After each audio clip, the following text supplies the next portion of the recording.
Answer one question, honestly.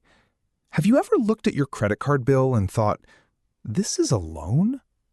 Probably not, because a credit card feels like convenience, not debt.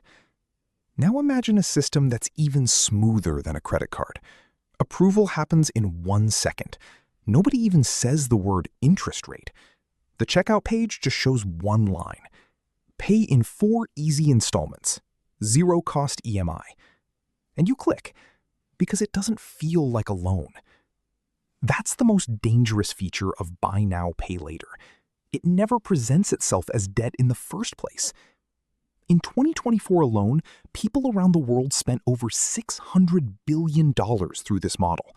And that number keeps climbing, right at a time when traditional credit card growth is slowing down. So the question isn't why BNPL is popular. The real question is, why doesn't it feel like a loan to any of us? This isn't just a shopping trend. It's a new architecture in the finance industry, specifically built for people who, 1, don't want a credit card or can't get approved for one. 2, want instant gratification without the immediate pain. 3, want to feel financially responsible, even when their actual behavior says otherwise. That combination fits perfectly with Gen Z and young millennials, a generation that watched their parents drown in credit card debt and grew scared of it, but still wants to spend. BNPL companies understood that fear, and they turned that exact fear into their biggest selling point. No interest, no hidden fees, just split it. That line isn't marketing. That's psychology. Let's break down how this system actually functions, step by step. You're on an online store. You see a jacket, $100. At checkout, 2 options appear, pay in full or pay in 4. You choose pay in 4. Instantly, $25 gets deducted. The remaining $75 gets split into 3 equal payments over the next 6 weeks. No credit check or a very light one. No paperwork, no approval wait. There are 3 players behind this system.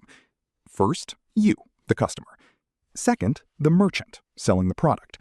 Third, the BNPL company itself, like Klarna, Afterpay, or Affirm. Now, here's the real trick. The BNPL company doesn't charge the customer interest. So how does it make money? From the merchant. Every time a store offers a BNPL option, that store pays the BNPL company a commission of 4 to 6% on the transaction. Credit card companies typically charge 2 to 3%. BNPL players charge nearly double. Merchants pay this happily. Why?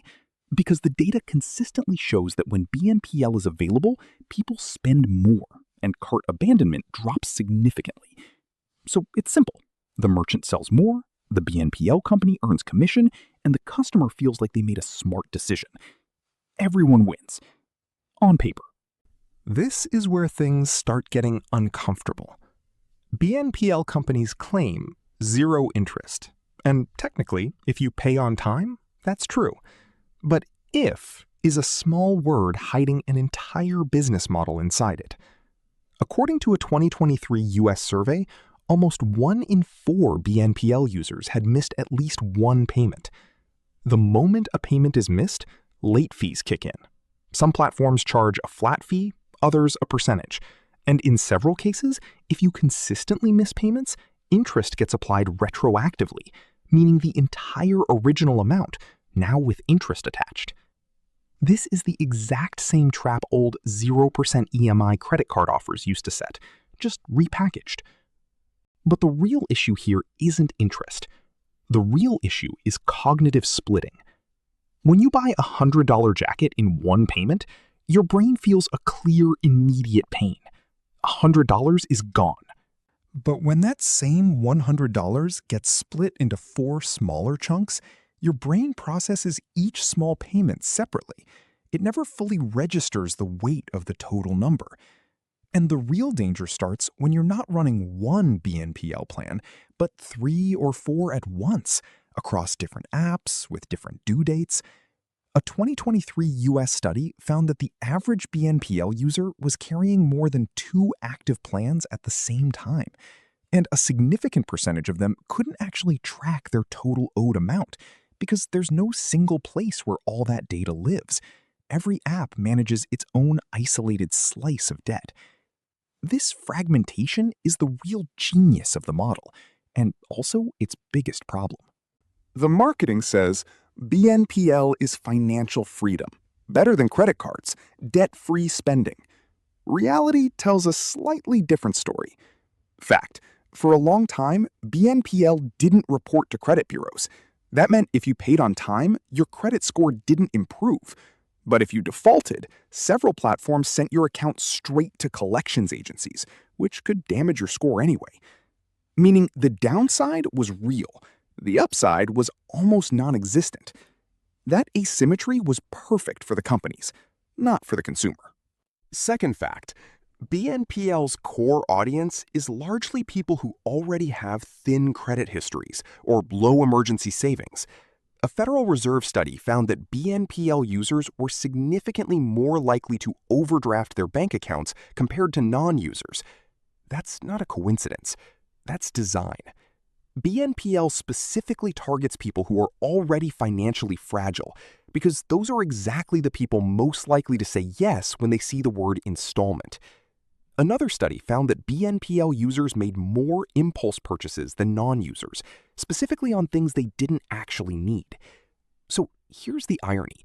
A product that promises to reduce financial stress is specifically targeting people who are already under financial stress and nudging them to spend even more.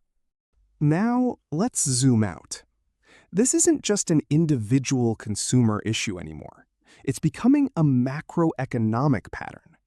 When millions of people start splitting their everyday spending, groceries, food delivery, even utility bills, into installments, it quietly creates a new kind of invisible debt bubble. Traditional debt, mortgages, auto loans, credit cards, is trackable.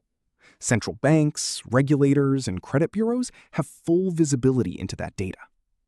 But for years, BNPL largely operated outside that radar. Regulators had no real idea how much consumer debt was flowing through this new channel because it didn't fit inside traditional lending frameworks. Between 2022 and 2023, both the US and UK finally started formally regulating BNPL. In India, the RBI tightened digital lending guidelines specifically targeting these platforms. But regulation always arrives a little late, and by then, an entire generation had already gotten used to a spending pattern where the connection between immediate cost and future consequence had been deliberately weakened. This isn't just a finance story anymore. This is a behavioral design story. Every checkout button, every pay in 4 option is a small decision point where companies have blended psychology and finance so cleverly that your brain's debt alarm simply never goes off. And when the alarm doesn't go off, your guard stays down. So here's where we leave the real question. BNPL itself isn't inherently bad. If you're disciplined, if you actually have control over your cash flow, it's just a payment tool, nothing more. But no financial system is built around its most profitable users. And the most profitable BNPL user isn't the one who pays everything on time.